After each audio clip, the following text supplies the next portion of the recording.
मध्य प्रदेश राज्य के भिंड जिले में ददरुआ धाम की पावन धरा में गुरुजी पंडित प्रदीप मिश्रा जी द्वारा आज 2 दिसंबर मतलब अंतिम दिन की शंकर सुमन सुंदर शिव महापुराण कथा पूर्ण हो गई है।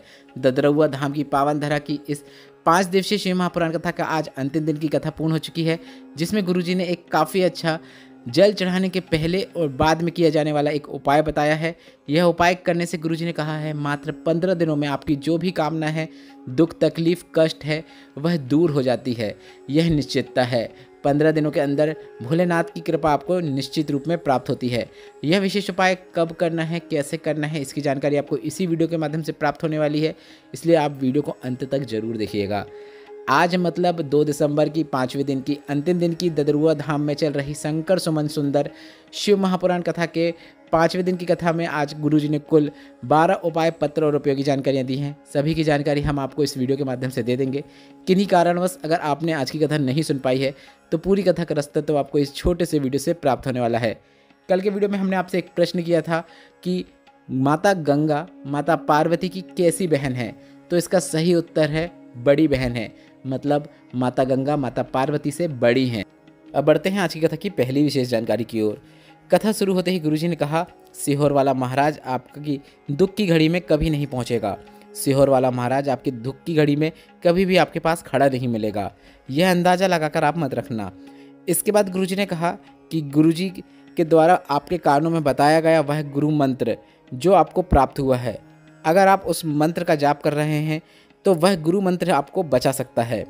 शिव पर चढ़ाया गया 1 लोटा जल, शंकर भगवान के मंदिर में की गई पूजन, आपके मुख से निकला श्री शिवाय नमस्तुभ्यम या फिर नमः शिवाय या फिर ओम नमः शिवाय, यह आपके अंत समय तक दुख की घड़ी में काम आने वाला है। बढ़ते हैं आज की कथा की दूसरी विशेष जानकारी की ओर। गुरुजी ने बताया कथा पंडाल में बहुत अधिक मात्रा में भीड़ है। ऐसे में एक वीडियो वायरल हो रहा है जिसमें एक व्यक्ति जिसके पास सोने की भी जगह नहीं है, उस व्यक्ति ने पंडाल के डंडे में ही कपड़े का बिस्तर बांधकर ऐसे ही लटक कर सो गया। इसके बाद गुरुजी ने कहा यह शिव भक्ति कहीं और देखने को नहीं मिलेगी। रात भर इंतजार करते हैं सुबह शिव महापुराण कथा को श्रवण करने के लिए। बढ़ते हैं आज की कथा की तीसरी विशेष जानकारी की ओर। गुरुजी ने कहा दूध दही शहद ले जाकर रोज अगर आप अभिषेक कर रहे हैं उसमें उतनी मूलता नहीं है जितनी आपके आप अपने घर से 1 लोटा जल भरकर वह जल शिवलिंग में अर्पित करने से है। अगर इस प्रकार से आप रोज जल अभिषेक कर रहे हैं तो ऐसे में भी आपको भोलेनाथ की कृपा प्राप्त होती है। और अगर हम रोज मंदिर नहीं भी जा पा रहे हैं, पर अगर आप जहाँ से निकल रहे हैं वहाँ पर कोई शिवालय है, तो अगर आप सामने से शिवालय से निकलते समय उस शिवालय को देखते हुए शीश नवाते हुए मतलब शीश झुकाते हुए भी निकल जाते हैं तो गुरुजी ने बताया कि इसे भी अभिषेक करना कहा जाता है। बढ़ते हैं आज की कथा की चौथी विशेष जानकारी की ओर। गुरुजी ने बताया अहिरावण जिस शिवलिंग का पूजन करता था उसी शिवलिंग के पाताल में एक मछली पाताल लोक में उस शिवलिंग का फेरी लगाती थी, मतलब चक्कर लगाती थी। शंकर भगवान ने उस मछली पर कृपा कर दी और मछली का पेट भरने के लिए, उदर तृप्ति के लिए और उसके घर में जो संतान हो वह बलवान हो और उसे राजपद मिले, तो हनुमान जी का पसीना उस मछली को दे दिया और उस मछली का गर्भ ठहर गया और उसे मकर ध्वज उत्पन्न हुआ। इसके बाद गुरुजी ने बताया मकर ध्वज का बेटा मोर ध्वज था। बढ़ते हैं आज की कथा की 5वीं विशेष जानकारी की ओर। गुरुजी ने कहा आज भी दूल्हा दुल्हन के सिर पर मोड़ बांधा जाता है। इसका मतलब यह होता है कि शादी के बाद आपके जीवन में एक अलग मोड़ आने वाला है जिसमें आपको संभल कर चलना चाहिए, जिससे तुम्हारी जिंदगी सार्थक रहे। मोड़ का विसर्जन भी गुरुजी ने कहा कि हम पवित्र नदियों में ही करते हैं, ऐसे ही उसे कहीं भी नहीं फेंकते हैं। बढ़ते हैं आज की कथा की 6वीं विशेष जानकारी की ओर। गुरुजी ने कहा आज के लोग कायदे के व्यक्ति को अपने पास नहीं रखते हैं, बल्कि आजकल के लोग फ़ायदे के व्यक्ति को अपने पास रखना पसंद करते हैं, और ऐसा फ़ायदे देने वाला व्यक्ति ऐसी चोट करके जाता है जिसके बाद आप उसका मुंह देखना भी पसंद नहीं करते हैं। इसलिए शिव महापुराण की कथा कहती है आपको अपने पास कायदे का व्यक्ति रखना चाहिए जो आपको सही सलाह देकर आपके जीवन को सही मार्ग में चलाने का रास्ता प्रदान कर सके। बढ़ते हैं आज की कथा की 7वीं विशेष जानकारी की ओर। कुसुम कुशवाहा जी पतले कराए जिसमें उन्होंने लिखा मेरी छोटी बहन को बहुत सालों से बच्चा नहीं हो रहा था, बड़े सालों बाद उसे गर्भ ठहरा और उसे बच्चा हुआ। 7 महीने का गर्भ था। बहन को पेट में दर्द हुआ, सभी प्राइवेट हॉस्पिटल में लेकर गए, पर उसकी हालत अच्छी नहीं थी, इसलिए कोई भी प्राइवेट हॉस्पिटल उसे ले नहीं रहा था, इसलिए उसे सरकारी हॉस्पिटल में लेकर गए। वहाँ जब डॉक्टर ने उसकी जांच करी तो डॉक्टर ने बताया कि इसकी बच्चेदानी फट चुकी है, तुरंत ऑपरेशन करना पड़ेगा और तुरंत बच्चे को बाहर निकालना पड़ेगा। 7वें महीने में ही बच्चा हो गया। बच्चा और माँ दोनों की स्थिति ठीक नहीं थी। बच्चा बहुत नाजुक स्थिति में था। दोनों को वेंटिलेटर में डाल दिया गया। बच्चे और माँ के लिए मैंने कामना की कि मैं ददरुआ धाम में जो शिव महापुराण कथा होगी वह कथा पंडाल में बैठकर सुनूंगी। मैं कथा पंडाल में आ गई। बाबा से विनती करके दोनों के अच्छे स्वास्थ्य की कामना करते हुए मैंने कथा सुनना शुरू किया। कथा सुनने के बाद हमें एक फ़ोन आया जिससे हमें जानकारी मिली कि जो बच्चा वेंटिलेटर में था वह मर गया है। मेरे साथ मेरी पड़ोसन भी आई थी। वह मुझे देखकर मुझसे पूछी कि तुम रो क्यों रही हो। मैंने कहा मेरी बहन और मेरे बहन के बच्चे के लिए मैं यहाँ कथा सुनने आई थी। कई वर्षों के बाद मेरी बहन को बच्चा हुआ था, अब वह बच्चा मर गया है।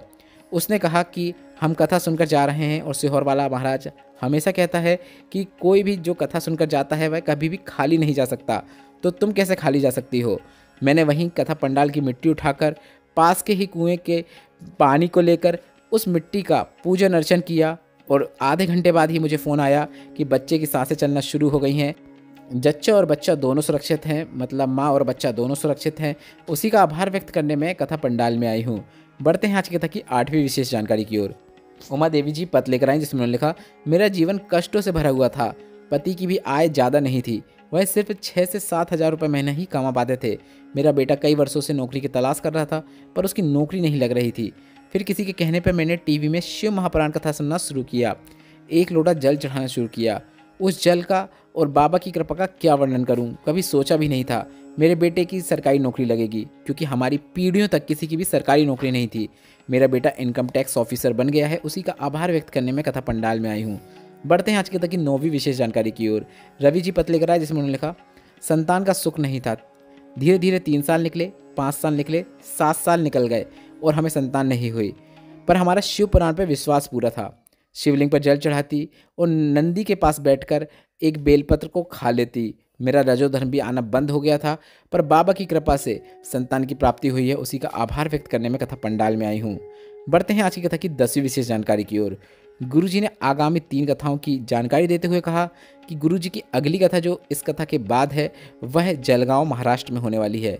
यह कथा 5 से 11 दिसंबर तक दोपहर के 2 से 5 बजे तक आस्था और यूट्यूब के माध्यम से देखी जा सकती है।